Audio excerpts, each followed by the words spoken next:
you so much. We'll now conclude with our final paper speakers of this evening. Closing the case for proposition is Dr. Charlotte Proudman. She's an award-winning barrister, Cambridge academic and campaigner fighting for women's rights inside and out of court. She's a legal advisor to Our Streets Now, Plan UK and Bloody Good Period. Charlotte, you have the floor.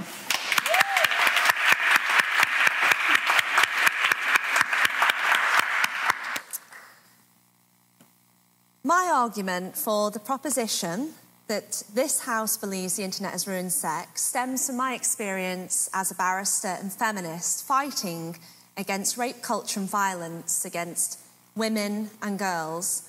Online exploitation thrives, particularly through, as we've heard from Alison, Pornhub.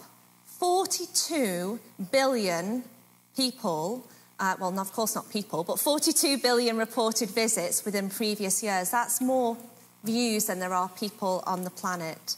In 2021, the BBC reported that half of UK adults watch porn. 50% are male viewers, 16%, just 16% are female viewers. And as we've heard from Alison, the Children's Commissioner reported that pornography is widely available to children. 10% saw pornography as young as 9. And by the time they turned the age of 13, well, half of those interviewed had watched or seen pornography. In my view, there's an integral link between pornography and rape culture within our very schools. Ofsted's 2021 review into rape culture in schools noted that some children considered harmful sexual behaviours normal and that girls were experiencing sexual harassment at an alarmingly high rate. Sites like Pornhub, and indeed very many other pornography websites, promote rape, abuse, incest, child pornography, violence, objectification, and there's no real age restrictions in accessing this information and material. It's freely available. Just look at how much revenue is generated. 97 billion. That money could better go towards solving extreme and chronic hunger. Just 37 billion is required every year until 2030 to solve that. As a barrister, bringing it back to my own experiences, I've represented women who've worked as, in inverted commas, cam girls. Some have been on OnlyFans, others have used other adult entertainment websites.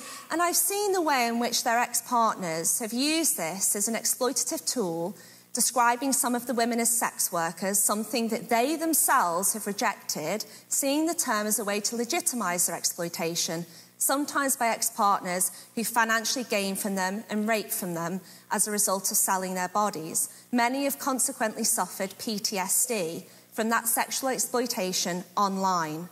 According to Refuge, 13,000 intimate images offences across 24 police forces were recorded between 2019 and 22, yet in just 4% of all offences recorded where the alleged offender was charged or summoned, just 4%. And 22% of recorded offences resulted in no further action due to evidential difficulties, and Lord knows what happened to the rest. Many women who have reported that videos of their rape and abuse were uploaded onto Pornhub and they were unable to have their videos removed, watching themselves being raped all over again. And how many people, particularly men, got off on that and found it sexually pleasurable and desirable. Even in cases where child porn on some porn websites features so-called adult actors, many of the key words that are used to access this material include teen, young, girl, boy, catering and seemingly seeking to draw in paedophiles or encourage sexual pleasure that's gained from so-called transgressive, but really meaning illegal pornography. This is not questions about freedom of expression, but heinous criminal acts which are normalised in our society because pornography is everywhere. It's not just on the internet, but on the internet it's a playground where it's freely available for everyone. Rape myths are horrifically perpetrated online. The popularity of categories like rape, abuse, MILF racialized categories, the othering and objectifying of people of colour, something that people have bought into to find that sexually appealing, the objectification of women and people of colour, deriving pleasure from the abuse of them. As Andrea Dworkin once said, and the major motif of pornography as a form of entertainment is that women are raped and violated and humiliated until we discover that we like it. And at that point, we ask for more.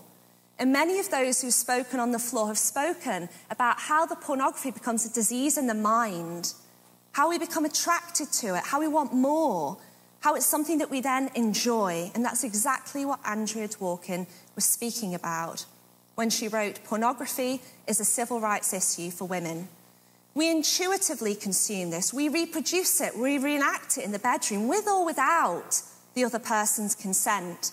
And then we do it in wider society without knowing it, as we objectify others, particularly women.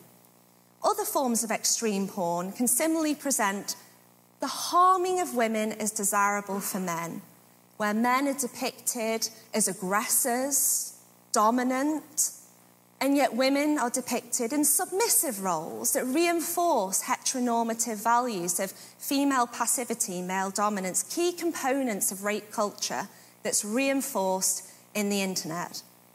Catherine McKinnon, an American feminist legal scholar and academic, wrote, "Male dominance is sexual, meaning men in particular, if not men alone, sexualize hierarchy.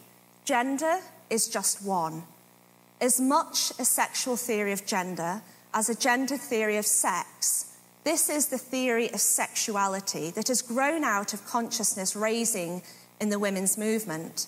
She means by that is that dominance and submission play a major role in sexuality, in the way in which we interact with each other. Gender is just one component amongst many other intersectional axes of inequality. Rape is about power, not about sex.